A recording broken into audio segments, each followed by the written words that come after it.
ভারতের আদানি গ্রুপের বিদ্যুৎ কেন্দ্র থেকে উৎপাদন সক্ষমতার চুক্তি অনুযায়ী পুরোপুরি বিদ্যুৎ সরবরাহ চায় বাংলাদেশ, যা নিয়ে বিভিন্ন মিথ্যা খবর প্রচার করছে ভারতীয় মিডিয়াগুলো। তারা দাবি করছে বিপাকে পড়েই আদানির দুয়ারে ইউনূসের বাংলাদেশের অর্থনৈতিক অবস্থাকে কটাক্ষ করে তারা আরো বলছে, বদলের বাংলাদেশ প্রায় দেনার দায়ে ডুবে ইউনূস সরকারের অনুরোধ পুরো বিদ্যুৎ সরবরাহ করা।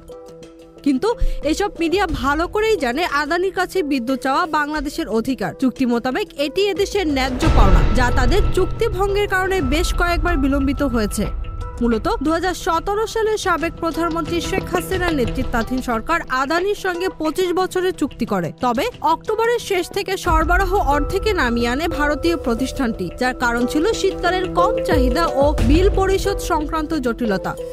তবে বর্তমান চাহিদা অনুযায়ী আদানি পাওয়ারকে ভারতের ঝাড়খণ্ড রাজ্যের 1600 মেগাওয়াট বিদ্যুৎ কেন্দ্র থেকে সম্পূর্ণ সরবরাহ পুনরায় চালু করার আহ্বান জানিয়েছে বাংলাদেশ। গত 3 মাসেরও বেশি সময় ধরে কম সরবরাহের কারণে এই পদক্ষেপ নেওয়া হয়েছে বলে জানিয়েছেন বাংলাদেশ বিদ্যুৎ উন্নয়ন বোর্ডের এক কর্মকর্তা। Z news, Dhaka.